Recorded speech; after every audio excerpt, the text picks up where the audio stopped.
After Mother Rasa finished blaming the victim for making her hurt him, she left to attend her business.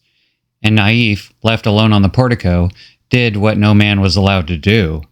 He passed the dividing screen and went to the balcony and looked out across the holy lake far below in the Rift Valley.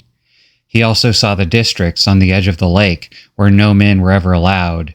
These tiny districts, with few residents, he knew, still had the same voting power as every other much larger district. These few women had gerrymandered the system so that they alone held almost half the power of the city, despite being a tiny minority. And they were very conservative, always voting against any change, against giving men the right to vote, against allowing men to live in their districts, against allowing districts outside the walls in the men's living areas to have any vote at all. It was thanks to these women that men could be fleeced by the female landowners in these voteless outside districts, and women could break any contract with a man and face no repercussions. It was thanks to these few women that Basilica ensured men were refused the protections of the city walls with their computer-protected gates and not allowed to own property in the city. Some of the other women disagreed with these laws, maybe even more than wanted to keep things the same. But individually, they held much less power in their larger districts. The system was inherently flawed and unequal, and that was by design. Those who hold power are never likely to give up even a scrap of that power willingly. After a moment, Naif left the balcony and went to find his brother in the library, as his mother had commanded. But Mother had no idea what Isib, the crippled brother, was really up to.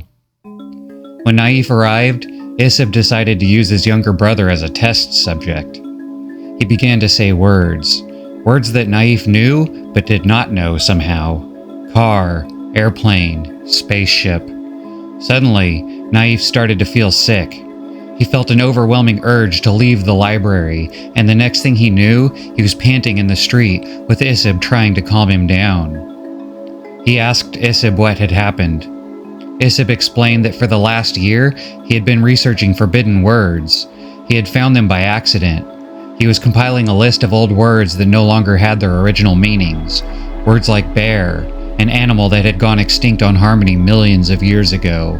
So long ago that despite using the word in colloquialisms such as, "You look like a dancing bear," no one had any clue what a bear was. In the process of making this list, he accidentally found words like war wagon and airplane, words for machines and tools that had existed when the planet was founded but had not been recreated any time in the last 40 million years for some reason. When he would come across one of these words, he wrote it down for later study, but when he tried to learn what they meant, he would forget what he was doing and start a different project. But he kept coming back to his list and seeing it just to remember what it was, and then forget again. After a few times of this, he realized something strange was happening, so he forced himself to learn what the words meant without getting distracted. He learned what they were referring to, and he began to realize that the Oversoul had forbidden these words. It would do whatever it could to keep people from thinking about them and what they implied. Motorized travel, real-time long-distance communications, and weapons of destruction. The Oversoul did not keep people from being people. Murders and robberies still happened. It just kept them from destroying entire civilizations. It kept them from the tools of advanced warfare and the reasons to engage in it. Even wheeled devices like wagons were forbidden, as a war wagon would allow for a city to become a local empire.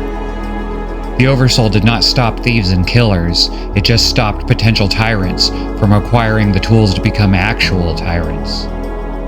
But at one time, Harmony did have planes and cars. They were there in the history records of the library computer. This meant that the Oversoul had been created, or at least implemented, after the people arrived on Harmony, to ensure that Harmony never burned like the Earth did. Isib believed that the first people had genetically modified their own descendants to be susceptible to signals from the Oversoul, and allowing it to read and even affect their minds, effectively making the Oversoul telepathic. After a week of Naif working with his older brother Isib on learning the forbidden words' meanings and resisting the Oversoul's attempts to distract them, they heard that none of the women that visited the lake had received a vision in the last week, the same amount of time that Naif and Isib had been working to resist the Oversoul. Could it be that they were taking up all of the Oversoul's time with their research and resistance? The Oversoul was clearly acting to keep them from these words, yet it was giving no vision to the women of the lake anymore. Naif and Isib discussed the situation and came to the conclusion that the Oversoul was decaying. It was running down after 40 million years, and they needed to let the Oversoul know that they were on its side, and it should stop wasting its efforts on them.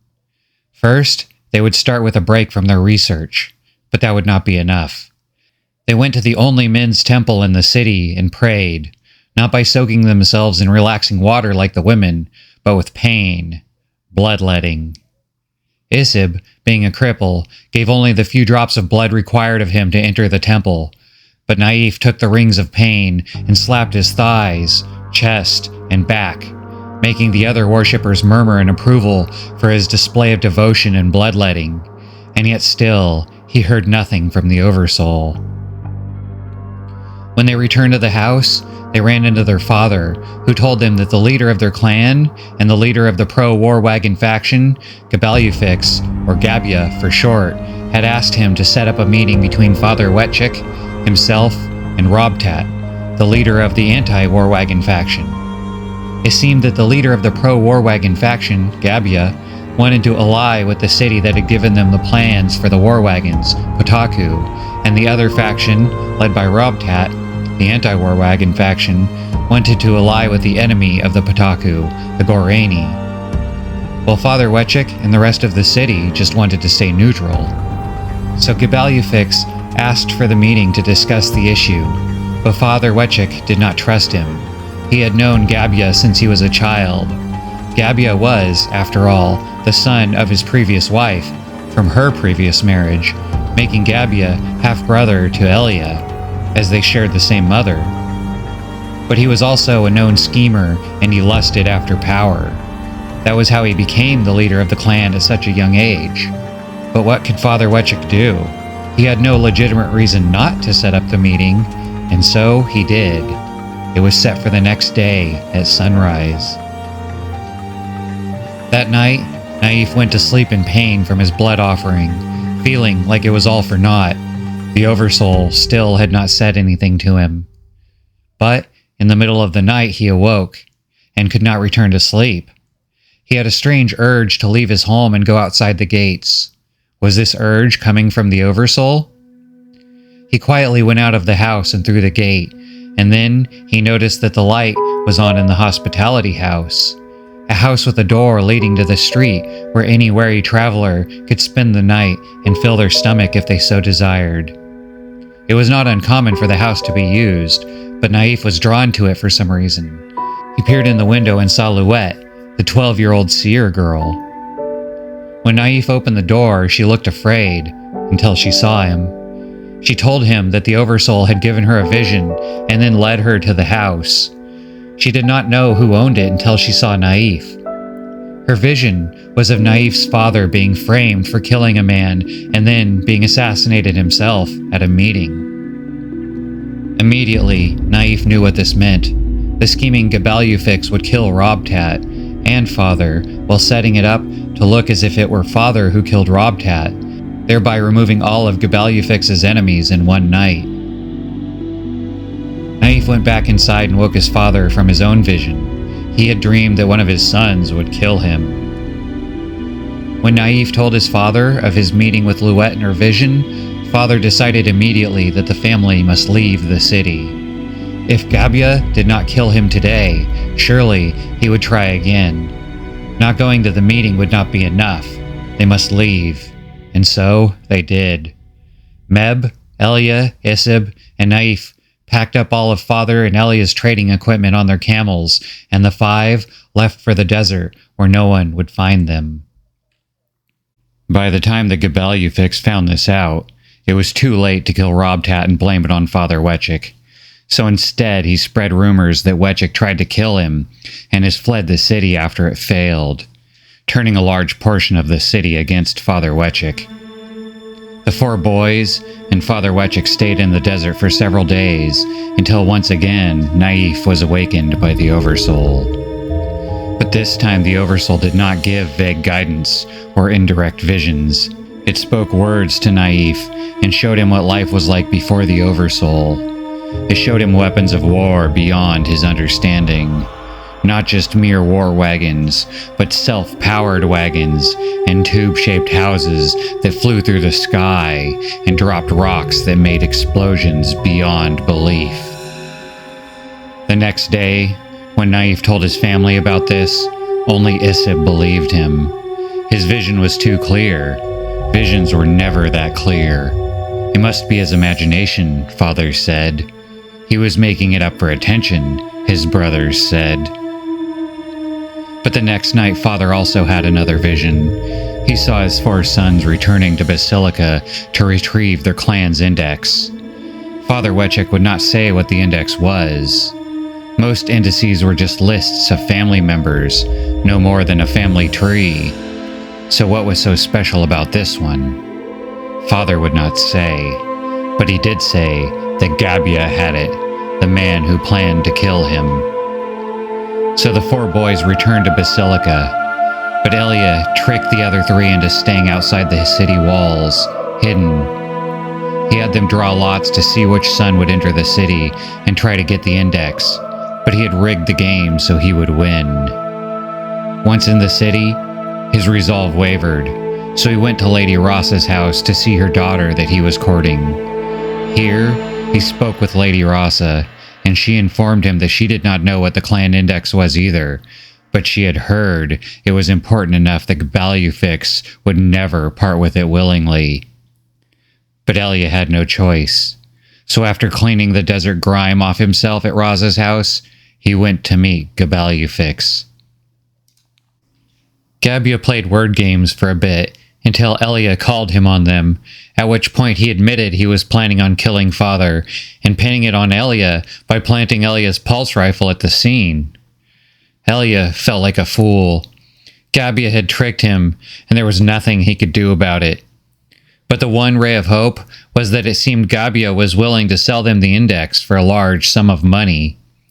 He needed money to keep paying his soldiers that he had hired and sent out into the city to terrorize it, under the guise of protecting it. But there was a problem with this idea. Elia did not have access to Father's fortune. He did not have the passwords to his accounts. So Elia returned to his brothers outside the wall and told them what Gabia had said, at which point Isib now humiliated his older brothers by letting them know that Father had trusted him and him alone with the password in case of emergencies. If Father had died unexpectedly or was incapacitated, the fortune would be forever locked away from his children. But Father was no fool. He knew that Meb would squander the fortune on fancy clothing and women and gambling if given the chance. Elia was constantly disagreeing with Father on how to invest the fortune, and Naif was too young to need access to the fortune. But Isib was a scholar. He needed the password for accessing the restricted parts of the city library, and he was responsible enough to not squander the fortune. He was Father's only choice.